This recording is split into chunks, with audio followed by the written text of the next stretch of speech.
In this simple video tutorial, I'm going to share with you how you can enable dark mode on your Samsung device.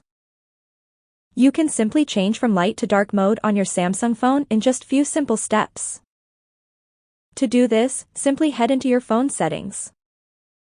On the settings page, tap right here on the option of display. On this page, let's say you want dark mode, just tap right here on the dark mode option. Your device system settings will automatically change to dark mode. All apps and websites across your device will always be in dark mode. You can go ahead and add in the blue light filter.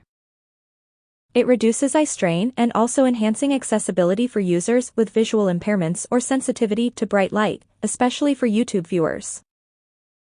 That's how easy it is to turn on dark mode on your Samsung phone. If you have any questions, just let me know in the comments section down below.